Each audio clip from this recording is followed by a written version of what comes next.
Hello, a very good morning to all of you. Welcome to my channel NG Medicals.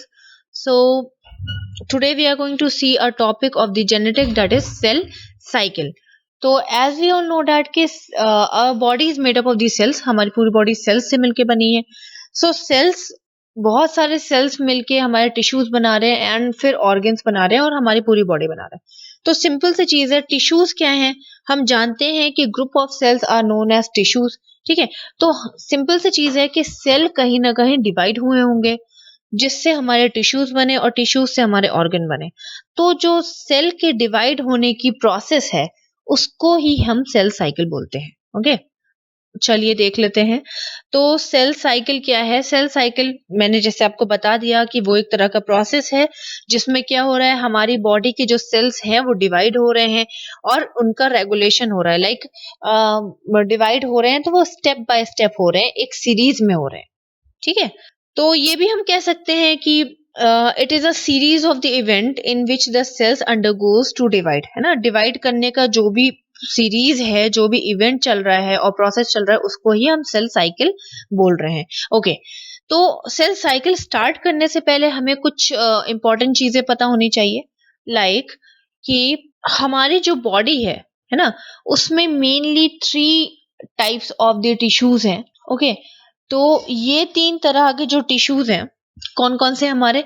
Labile tissue, stable tissue and permanent tissue. ठीक है, तो जो पहले हम देखते हैं कि ये परमानेंट टिश्यूज कौन है. ठीक है, तो परमानेंट टिश्यू नेम से ही पता चल रहा है कि परमानेंटली वो स्टेबल रहते होंगे. है ना, वो डिवाइड नहीं कर रहे हैं, उन्हें हम परमानेंट टिश्यूज बोलते हैं. एग्जाम्पल ले लेते हैं, जैसे हमारे न्यूरॉन्स. है ना, हम सब जानते हैं कि न्यूरॉन्स हमारे नर्वस टिश्यूज होते हैं. ठीक, ये न्यूरॉन्स क्या करते हैं? ये हमारे ब्रेन से हमारी बॉडी तक और बॉडी से हमारे ब्रेन तक मैसेज पहुंचाते हैं. और हम सभी जानते हैं कि न्यूरॉन्स हमारे न्यूक्लियस से डिवाइड नहीं होते हैं. न्यूरॉन को अगर कुछ भी इंजरी हो जाएगी या डेथ हो जाएगी तो अगला न्यूरॉन जनरेट होगा कंप्लीटली, ना कि एक न्यूरॉन से दूसरा न्यूरॉन डिवाइड होगा. है ना, तो परमानेंट टिश्यूज में हमारे न्यूरॉन्स आ जाते हैं और हमारे मसल टिश्यूज भी आ जाते हैं. ये सब जो हैं वो डिवाइड नहीं होते हैं. ओके, स्टेबल टिश्यू जो अपने लाइक जैसे हैं वैसे ही स्टेबल रहते हैं, लेकिन कभी अगर मौका मिले या कभी जरूरत पड़ने पर वो डिवाइड हो जाते हैं. लेकिन ऐसे डिवाइड नॉर्मली वो डिवाइड नहीं होते. एग्जाम्पल ले लेते हैं कि जैसे कि हमारी लंग्स में या हमारे कह सकते हैं किडनी या लिवर, कहीं पर भी टिश्यूज को इंजरी हो गई तो वो टिश्यूज जो डेड टिश्यूज हैं वो रिप्लेस होके फ्रेश टिश्यूज में चेंज हो जाते हैं या फ्रेश सेल्स में चेंज हो जाते हैं. तो स्टेबल टिश्यूज कौन से हो गए? जिनको जरूरत पड़ने पे डिवाइड होना पड़ा. परमानेंट टिश्यूज कौन से हो गए? जो कभी न्यूक्लियस के थ्रू डिवाइड नहीं हो रहे हैं. लेबाइल टिश्यू कौन से हो गए? लेबाइल टिश्यूज हमारे नॉर्मल टिश्यूज हैं जो कि मोस्टली डिवाइड होते रहते हैं, पर डे पर भी वो डिवाइड होते रहते हैं और जल्दी जल्दी मल्टीप्लिकेशन उनका होता रहता है. एग्जाम्पल ले सकते हैं स्किन के हमारे टिश्यूज. तो हमारी स्किन, हम सब जानते हैं कि हमारी जो सुपरफिशियल स्किन है वो डेड टिश्यूज से मिलकर बनी हुई है. ठीक है, तो हमारी स्किन ऊपर से लाइक उसके जो सेल्स हैं या उसके टिश्यूज डिवाइड नहीं होते हैं, अंदर से डिवाइड होते हैं. सबसे नीचे वाली परत जो होती है, हमारी लेयर जो होती है स्किन की, वहां से डिवीजन स्टार्ट होता है. ठीक है, तो स्किन भी हमारी नॉर्मली डिवाइड होती रहती है, तो लेबाइल टिश्यूज में आती है.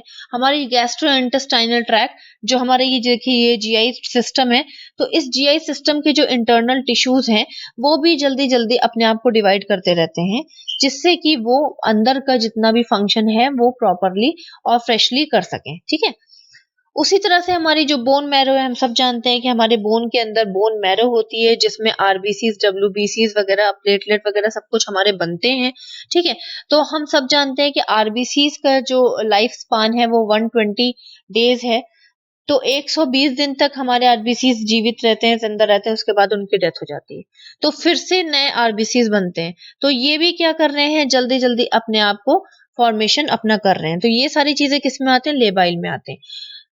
रीजन मैं आपको बाद में बताऊंगी कि मैं इन सेल्स के बारे में या इन टिश्यूज के बारे में क्यों बात कर रही हूँ, आगे देखेंगे. ठीक है, अब आते हैं हमारी सेल साइकिल में.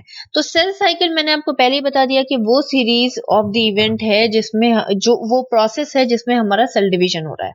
ठीक है, सेल डिवीजन में जितना भी मैकेनिज्म हो रहा है उसको हम सेल साइकिल बोलते हैं. ओके, अब जो हमारा सेल डिवाइड हो रहे हैं एक सेल से दूसरा, दूसरे से तीसरा, तीसरे से चौथा।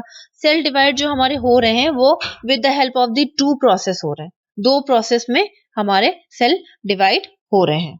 फर्स्ट प्रोसेस है हमारा प्रिपरेटरी फेज या फेजेस कह सकते हैं। फर्स्ट फेज है हमारा प्रिपरेटरी फेज एंड जो हमारा सेकंड फेज है वो है हमारा एक्चुअल फेज।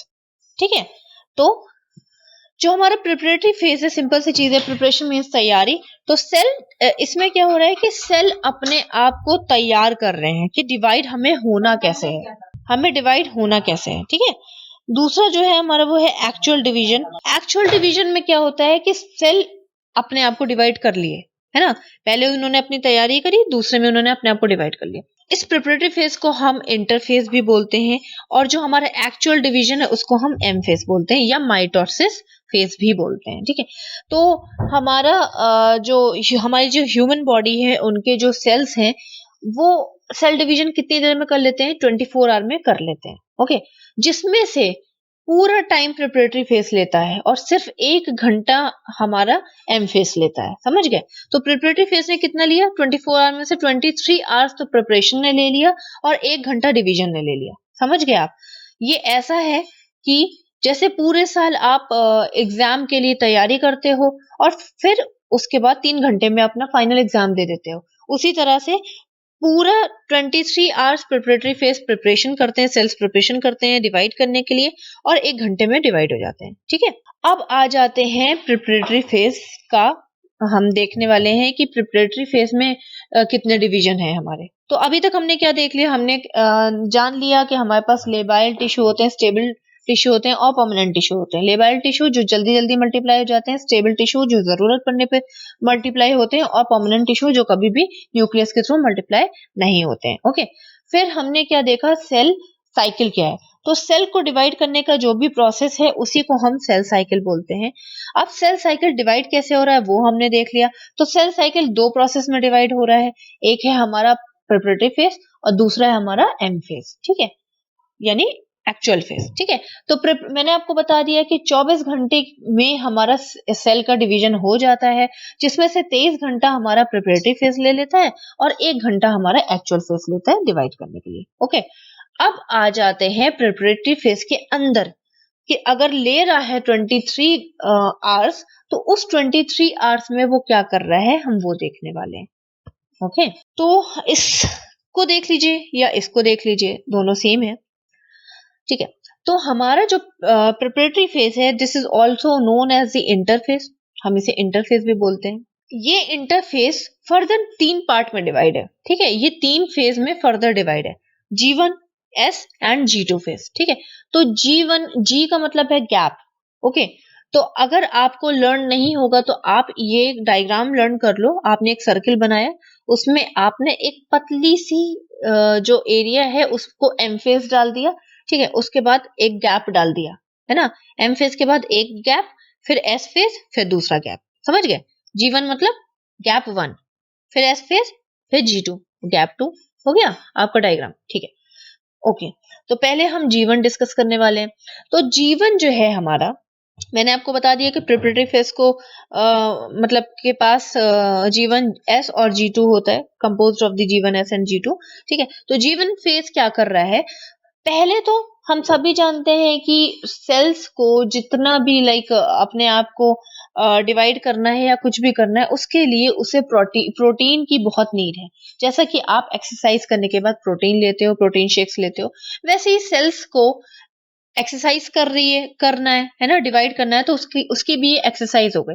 तो उसके लिए भी उसको क्या करना है, प्रोटीन बनाना है। ठीक, तो पहले उसने क्या किया, राइबोसोम्स की हेल्प से, हम सभी जानते हैं कि राइबोसोम क्या होते हैं, हमारे सेल के अंदर एंडोप्लाज्मिक रेटिकुलम होते हैं, उसमें हमारे राइबोसोम छोटे छोटे पार्टिकल्स चिपके होते हैं जिनको हमने राइबोसोम बोल दिया। उनका मेन फंक्शन क्या है कि प्रोटीन सिंथेसिस करना। ठीक है, तो प्रोटीन सिंथेसिस हो गया। अब प्रोटीन सिंथेसिस के बाद क्या हुआ, सेल्स को एनर्जी मिल गई और सेल ने अपना साइज बढ़ा दिया। ठीक है, सेल के साइज बढ़ने के बाद उसने क्या कर दिया, अब बहुत सारे सेल्स रेप्लिकेट करना स्टार्ट करने लगे। ओके, फिर हमारा एस फेज आता है। जी फेज समझ में आ गया? जी फेज में क्या हुआ, G1 फेज में क्या हुआ कि सबसे पहले सेल्स को एनर्जी के लिए लाइक अपने आप को काम कराने के लिए प्रोटीन की जरूरत थी, प्रोटीन शेक उसने पी लिया तो प्रोटीन सिंथेसिस किया, प्रोटीन सिंथेसिस करने के बाद उसने अपना साइज बढ़ा दिया। भाई खाने के बाद हम हेल्दी फील करते हैं तो वो हेल्दी हो गया, उसने अपना साइज बढ़ा दिया। उसके बाद उसने क्या किया, डिवाइड करने की यानी रेप्लिकेट करने की, मल्टीप्लाई करने की तैयारी कर ली। फिर हमारा आ जाता है एस फेज। अब एस फेज क्या है, इसमें क्या हो रहा है कि भाई वो डिवाइड कैसे करेगा, न्यूक्लियस के थ्रू करेगा। न्यूक्लियस के अंदर क्या है, हमारा जेनेटिक मटेरियल है। तो एस फेज में क्या हो रहा है कि हमारा जो डीएनए है यानी कि हमारा जो जेनेटिक मटेरियल है वो रेप्लिकेट करना यानी फैलना स्टार्ट हो गया। तो जैसा कि आप इस इमेज में देख सकते हो कि हमारे जो क्रोमोसोम्स हैं इसके अंदर ही हमारा डीएनए होता है। तो क्रोमोसोम ने अपनी एक कॉपी बना ली और डीएनए जस्ट डबल हो गया। तो देखिए क्रोमोसोम्स हमारे पास टोटल 46 होते हैं, तो क्रोमोसोम हमारे पास 46 के 46 ही हैं। क्यों? क्योंकि उन्होंने सिर्फ अपने आप की कॉपी बनाई है और डीएनए यहाँ पे डबल हो गया। ठीक है, तो डीएनए को हम इंडिकेट करते हैं 2C से।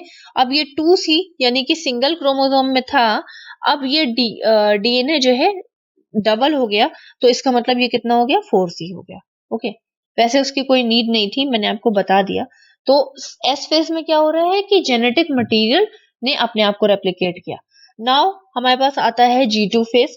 तो G2 फेज क्या है, उसने क्या किया, कंटिन्यूअस, यहाँ पे कंटिन्यू लिख दीजिएगा आप, मैं भूल गई हूँ। सेल कंटिन्यू ग्रो कर रहा है, ठीक है, सेल कंटिन्यू ग्रो कर रहा है।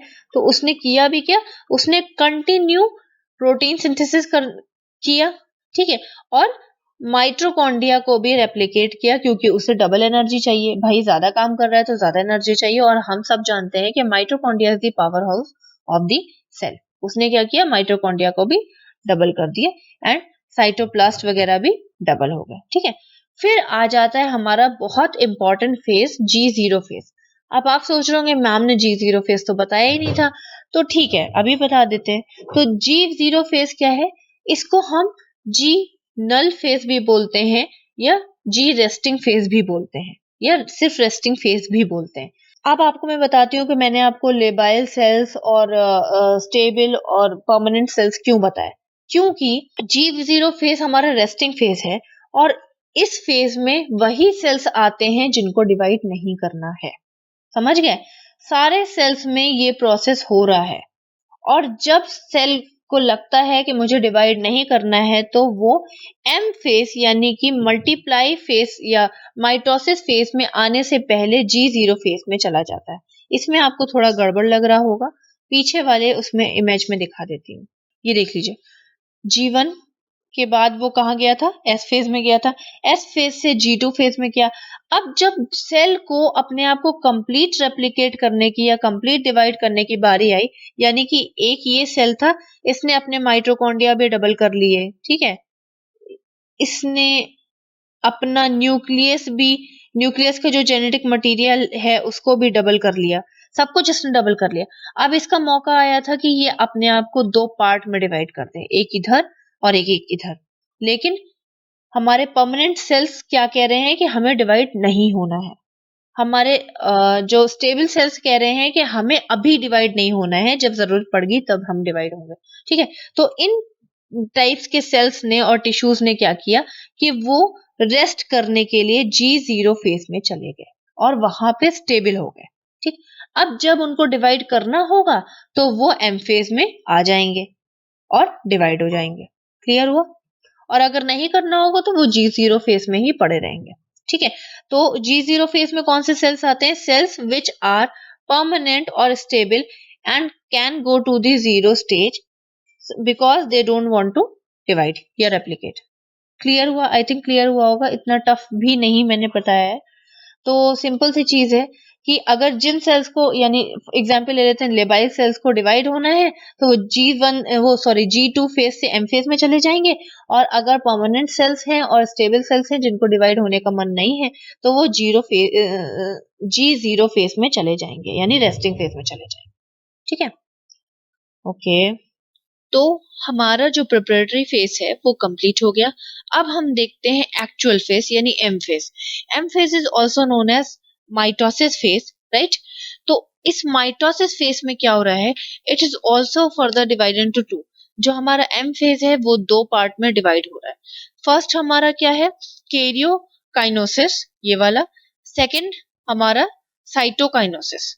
तो कैरियोकाइनोसिस ये जो वर्ड है, कैरियो मीन्स होता है न्यूक्लियस, है ना, यूकारियोटिक सुना है ना, तो कैरियो मीन्स होता है न्यूक्लियस, काइनोसिस मीन्स होता है डिवीजन। ओके, तो इस वाले स्टेज में क्या हो रहा है, न्यूक्लियस डिवाइड हो रहे होंगे। कितने में डिवाइड हो रहे हैं, तो दो न्यूक्लियस बन रहे हैं इसमें। कैसे बन रहे हैं वो हम आगे डिस्कस करेंगे। दूसरा वाला क्या है हमारा, साइटोकाइनोसिस। साइटो मीन्स क्या होता है, cytoplasm, kinesis means division. Okay, तो इसमें क्या हो रहा है, साइटोकाइनोसिस मीन्स साइटोप्लाज्म डिवाइड हो रहा है। साइटोप्लाज्म हम जानते हैं कि हमारे सेल्स के अंदर लिक्विड होता है जो उसको बोलते हैं साइटोप्लाज्म, ठीक है। तो कैरियोकाइनोसिस वाली स्टेज में सिर्फ न्यूक्लियस डिवाइड हो रहे हैं, सेल एक ही है। और साइटोकाइनोसिस में न्यूक्लियस तो पहले डिवाइड हो गए थे, सेल डिवाइड हो रहा है, यानी कि दो डॉटर सेल बन रहे हैं, एक ये और एक ये। इसी तरह से सेल डिवीजन हो रहा है। ओके, अब हम देख लेते हैं कैरियोकाइनोसिस के बारे में। सो जो न्यूक्लियर डिवीजन की प्रोसेस है, यानी कि कैरियोकाइनोसिस जो है, वो फिर से 4 फेजेस में डिवाइड है। ओके, समझ लीजिए इसमें काफी मेहनत लग रही है, क्यों, क्योंकि न्यूक्लियस को डिवाइड होना है, एक से दो न्यूक्लियस बनाना है, और दो न्यूक्लियस के लिए 4 फेजेस हैं, यानी 4 स्टेजेस हैं, समझ लीजिए। पहली है हमारी प्रोफेज, सेकेंड हमारी मेटा फेज, थर्ड है हमारी एनाफेज एंड फोर्थ है हमारी टीलोफेज। तो ये सीक्वेंस है, इस सीक्वेंस को रॉन्ग नहीं करना है, एग्जाम में आ जाएगा, तो आपको ये सीक्वेंस जरूर फॉलो करना है। तो सीक्वेंस कैसे आप लर्न कर सकते हो, पी एम, ठीक है, एम पी एम सुना है ना, पीएम हो गया, और उसके बाद ए टी, एट, पीएम और एट याद रखिएगा, ए टी। जैसे हम बोलते नहीं एट 2 पीएम, एट 2 पीएम, ऐसे बोलते हैं ना, इसको जस्ट अपोजिट आपको लिखना है। 2 पीएम लिख दीजिए, 2 हटा देंगे बाद में, एट जस्ट अपोजिट आपको कर देना है, और ये 2 बाद में हटा दीजिए। तो पीएम और एट आपके पास बचेगा। P for prophase, M for metaphase, A for anaphase and T for telophase. Okay, पहले हम देखेंगे अबाउट दी प्रोफेज। तो प्रोफेज क्या है, सिंपल सी चीज है, ये एम फेज की पहली स्टेज है, तो it is a first phase of the mitosis phase या माइटोसिस, ठीक है, जो कि किसके बाद स्टार्ट हो रही है, जाहिर सी बात है, हमारा एस और G2 फेज खत्म हुआ था, उसके बाद हमारा एम फेज स्टार्ट हो गया था, तो इसका मतलब ये एस और G2 फेज के जस्ट बाद स्टार्ट हो रही है। अब इसमें हो क्या रहा है वो पता करना है। इसमें हमारे जो क्रोमोसोम्स थे वो कंडेंस हो रहे हैं। कंडेंस मीन्स होता है शेप में आना, सिकुड़ना। पहले थोड़े से ढीले पड़े हुए थे, अब क्या हुआ कि वो शेप में आ गए हैं, कंडेंस हो गए हैं, सिकुड़ गए हैं, और वो प्रॉपर शेप में आ गए। शेप में के आने के बाद क्या हुआ, नेक्स्ट स्टेप क्या हुआ इसमें, कि हमारी जो सेल के अंदर हमारा जो न्यूक्लियस था, जिसके अंदर हमारा जेनेटिक मटेरियल यानी हमारे क्रोमोसोम्स थे, वो न्यूक्लियस क्या हो गया, वो डिसअपियर हो गया, वो न्यूक्लियर एनवेलप क्या हो गए, डिसअपियर हो गए। तो अगर मैं इसको हटा दूं, तो आपको क्रोमोसोम्स अब सिर्फ डायरेक्ट सेल के अंदर मिलेंगे, ठीक है। डिसअपियर होने के बाद क्या हुआ, जो हमारा सेंट्रोसोम है या सेंट्रियोल है, जो कि एक तरह का कह सकते हैं कि हमारे सेल की एक ऑर्गेनेली है ना, हमारे सेल के अंदर ही ये पाया जाता है, ठीक। इसका मेन फंक्शन क्या है कि ये सेल डिवीजन में पूरा पूरा हेल्प करता है, ठीक। तो ये हमारे कौन हो गए, ये देखिए, ये हो गए हमारे सेंट्रोसोम। सेंट्रोसोम कहाँ जा रहे हैं, goes towards the opposite pole पे। ये पहले तो ऐसे सिचुएटेड थे, लेकिन हमारे प्रोफेज में एक सेंट्रोसोम यहीं पे रह जाएगा और दूसरा सेंट्रोसोम कहाँ चला जाएगा, अगर इस तरह से देखें तो एक सेंट्रोसोम इधर आ जाएगा और दूसरा सेंट्रोसोम उसके जस्ट अपोजिट में आ जाएगा, है ना। तो एक सेंट्रोसोम यहाँ आ गया और दूसरा सेंट्रोसोम यहाँ आ गया। सेंट्रोसोम आने के बाद फोर्थ स्टेज क्या हुई, formation of the mitotic spindles and asters. ये सेंट्रोसोम जब यहाँ पे आ गए तो इन्होंने अपने आसपास स्टार लाइक स्ट्रक्चर बना लिया, अपने आप को, अपने आसपास अजीब तरह के कुछ फिंगर लाइक स्ट्रक्चर बना लिए और ये स्टार शेप के दिखने लगे, है ना। तो ये इसी स्टार शेप को हमने बोल दिया asters. Asters means star shaped. तो और माइटोटिक स्पिंडल्स बनाना स्टार्ट कर दिया। स्पिंडल्स क्या होते हैं? स्पिंडल्स एक तरह का जाल होता है, लाइक ऐसे ऐसे ऐसे करके एक जाल होता है, वो उसकी स्टार्टिंग अभी हो जाएगी। तो प्रोफेज में क्या हो रहा है? सबसे पहले हमारे जो लूज लूज पड़े हुए थे हमारे क्रोमोसोम्स, वो थोड़ा सा टाइट हो गए, जिसको हमने कंडेंस बोल दिया। कंडेंस होने के बाद क्या हुआ? जो उनके आसपास की न्यूक्लियर एनवेलप थी जिसके अंदर वो सिचुएटेड थे, वो न्यूक्लियर एनवेलप डिसअपेयर हो गई, गायब हो गई। डिसअपेयर होने के बाद क्या हुआ? जो सेल्स के स्पेशल लाइक प्रोटीन से बने हुए सेंट्रोसोम्स हैं, सेल ऑर्गेनेलीज हैं, ये सबसे ज्यादा डिवीजन में हेल्प करते हैं, सेल डिवीजन में। इन्होंने क्या किया? अपनी पोजीशन ले ली। तो दोनों की पोजीशन क्या है? दोनों जस्ट अपोजिट बैठेंगे एक दूसरे के, एक वन साइड और दूसरा अनदर साइड। पोजीशन लेने के बाद क्या हुआ? इनके आसपास फिंगर लाइक एक्सटेंशन निकल आए। तो इस फिंगर लाइक एक्सटेंशन निकलने के बाद जो ये स्ट्रक्चर जिस तरह से दिख रहा है, उस स्ट्रक्चर को हमने क्या बोल दिया? एस्टर्स बोल दिया। ठीक है, एस्टर्स बनने के बाद क्या हुआ? माइटोटिक स्पिंडल्स बनने लगे। ये मैं आपको नेक्स्ट वाले में दिखा दूंगी इमेज में। क्लियर हुआ? प्रोफेज। प्रोफेज खत्म होने के बाद हमारे पास आ जाता है मेटाफेज। ठीक है, metaphase, M for meta, M for middle. आप इतना समझ लो, ये एम क्या है? M for meta, M for middle. तो इस फेज में क्या होता है? जो हमारे क्रोमोसोम्स थे, अब तो उनकी न्यूक्लियर एनवेलप जो है वो डिसअपियर हो गई, अब वो फ्री हो गए, अब वो सेल्स में आराम से अरेंज हो सकते हैं। तो मिडिल में वो आकर के अरेंज हो गए। ये देखिए, ये जो मिडिल में ये आकर के अरेंज हुए ना, इस मिडिल में अरेंज होने को, और ये जो ब्लैक लाइन आपको दिख रही, इसको हम बोलते हैं मेटाफेज प्लेट। ये प्लेट की तरह है, हाँ, और मिडिल में जो हमारे क्रोमोसोम्स अरेंज हो गए, इसको हमने बोल दिया मेटाफेज प्लेट। ठीक है, तो इसमें क्या हो रहा है? मेटाफेज प्लेट बन रही है, क्रोमोसोम्स मिडिल में अरेंज हो रहे हैं। देन माइक्रोट्यूबल्स एक्सटेंड हो रहे हैं। जो मैंने आपको बताया था ना, एस्टर्स बन रहे थे। एस्टर्स क्यों बन रहे थे? क्योंकि उन क्रोमेटिन्स के आसपास कुछ फिंगर लाइक स्ट्रक्चर्स निकल रहे थे, है ना।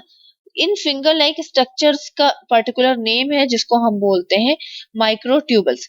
अब ये माइक्रोट्यूबल्स ने अपने आप को एक्सटेंड कर लिया, और इतना ज्यादा एक्सटेंड कर लिया कि इन्होंने किसको पकड़ लिया? इन्होंने पकड़ लिया हमारे क्रोमोसोम के सेंटर एरिया को। ये देखिए, जिसको इस सेंटर एरिया को हमने क्या बोल दिया? सेंट्रोमियर बोल दिया। इन्होंने क्या किया? इस वाले राइट वाले, हाँ, राइट वाले सेंट्रियोसोम ने क्या किया? राइट साइड के क्रोमोसोम्स के ब्रांचेस को पकड़ लिया, और लेफ्ट साइड वाले ने क्या किया? लेफ्ट साइड से पकड़ लिया। ठीक है, होल्ड कर लिया। ये हो गया मेटाफेज। तो मेटाफेज में क्या हो रहा है? मेटाफेज एम से स्टार्ट होता है, तो हमारे जो क्रोमोसोम्स हैं वो मिडिल में अरेंज हो गए। मिडिल में अरेंज होने के बाद जो हमारे सेंट्रोसोम्स थे, उन्होंने क्या किया कि अपने आप को ब्रांच बना लिया। इन ब्रांचेस को हमने ट्यूबल्स बोल दिया। इन माइक्रोट्यूबल्स का मेन फंक्शन क्या है कि इन्होंने हमारे जो क्रोमोसोम्स हैं उनके सेंटर एरिया को होल्ड कर लिया। इस सेंटर एरिया को हमने क्या बोल दिया? सेंट्रोमियर बोल दिया। लेफ्ट साइड वाले सेंट्रोसोम ने लेफ्ट साइड के एरिया को पकड़ा, राइट साइड वाले ने राइट साइड के एरिया को पकड़ लिया। यहां तक था हमारा मेटाफेज। फिर आ जाते हैं एनाफेज। एनाफेज में क्या हो रहा है? अब जब पकड़ लिया है तो कुछ तो वो करेंगे ना। उन्होंने क्या किया? दोनों को अपनी तरफ पकड़ के खींचा, पुल किया, और पुल करने की वजह से क्या हो गया कि जो क्रोमोसोम्स के पास ब्रांचेस थी वो टूट गई। हाफ ब्रांचेस लेफ्ट साइड वाले के पास चली गई, और हाफ ब्रांचेस राइट साइड वाले सेंट्रोसोम के पास चली गई। ठीक है, जैसा कि आप इस इमेज में देख सकते हो कि क्रोमोसोम्स की ब्रांचेस टूट गई, लेफ्ट वाले के पास चली गई, कुछ राइट वाले के पास चली गई, है ना, अपोजिट पुल करने पर। जो सिस्टर क्रोमेटिड्स थे, लाइक जो ब्रांचेस हैं, एक्स्ट्रा ब्रांचेस हैं, उनको हम सिस्टर क्रोमेटिड्स बोलते हैं, वो सब डिवाइड हो गए। डिवाइड होने के बाद नेक्स्ट आ जाता है टीलोफेज। टीलोफेज में जैसा कि आप देख सकते हो कि न्यूक्लियस जो अलग हो गया था, जो डिसअपेयर हो गया था टीलोफेज में, वो फिर से बन गया। यहाँ पे देख लो, टीलोफेज में न्यूक्लियस फिर से बन गया, बट न्यूक्लियस यहाँ पे दो बने। क्यों? क्योंकि हमारे जो क्रोमेटिड्स थे या क्रोमोसोम्स थे वो डिवाइड होके अलग अलग जगह पे पोल पे पहुंच गए हैं, और अलग अलग पोल पे पहुंचने के बाद उन सब के आसपास एक मेम्ब्रेन डेवलप हो गई है, जिसको हमने न्यूक्लियर मेम्ब्रेन बोल दिया। इससे क्या हुआ, हमारे पास दो न्यूक्लियस। कैरियोकाइनेसिस का मेन फंक्शन क्या था, मेन पर्पस क्या था, मेन पर्पस था दो न्यूक्लियस बनाना। तो हमारे टीलोफेज आते आते दो न्यूक्लियस बन गए। अब हमारे नेक्स्ट हमारा क्या स्टेप है, एम फेज का नेक्स्ट हमारा जो फेज है वो है हमारा साइटोकाइनेसिस। साइटोकाइनेसिस में अब सेल को पूरा पूरा डिवाइड होना है, ठीक है। कैरियोकाइनेसिस में सिर्फ न्यूक्लियस डिवाइड होने थे, साइटोकाइनेसिस में अब सेल्स को पूरा पूरा डिवाइड होना है। अब यहाँ पे हम देख लेते हैं कि क्या क्या हो रहा है, कैसे डिवाइड हो रहा है। देखिए, साइटो मीन्स होता है साइटोप्लाज्म, बता चुकी हूँ। काइनेसिस मीन्स होता है सेपरेशन या डिवीजन। तो साइटोप्लाज्म यहाँ पे डिवाइड होगा, यानी दो सेल बनेंगे। फॉर्मेशन रीच कर देते हैं, formation of the contractile ring. Contractile ring का मतलब होता है ये जो डिप्रेस पार्ट आप देख रहे हो ना, जब सेल्स का साइज बड़ा हो गया था, ठीक है, तो अब वो बीच से टूट जाएगा। तो टूटने से पहले वो क्या करेगा, अपने आप को कॉन्ट्रैक्ट करेगा। कॉन्ट्रैक्ट मतलब सिकोड़ देगा। तो उसने क्या किया, मिडिल पोर्शन से अपने आप को सिकोड़ दिया, कॉन्ट्रैक्ट कर दिया, कॉन्ट्रैक्ट रिंग बना दिया। रिंग बनाने के बाद क्या हुआ कि ये रिंग किसके थ्रू बन रही है, कुछ प्रोटीन्स होते हैं अंदर जो कि पुल कराने में हेल्प करते हैं, ठीक है, जिसकी वजह से पुल हुआ, इतना ज्यादा पुल हुआ कि वो लास्ट में जाकर के सेपरेट हो गई। और सेपरेट होने के बाद दो डॉटर सेल्स बन गए। जैसा कि आप देख सकते हो कि अगर मैं इसको बीच से कट कर दूं तो एक ये सेल बन जाएगा, एक ये सेल बन जाएगा, जिसे हम बोल रहे हैं टू डॉटर सेल्स। यहाँ पे हमारा एम फेज खत्म होता है। सो आई थिंक आपको माइटोसिस क्लियर हुआ होगा। अगर नहीं क्लियर हुआ है तो you can ask me in comment box, and next में हम मियोसिस डिस्कस करेंगे। So till then, bye bye and take care.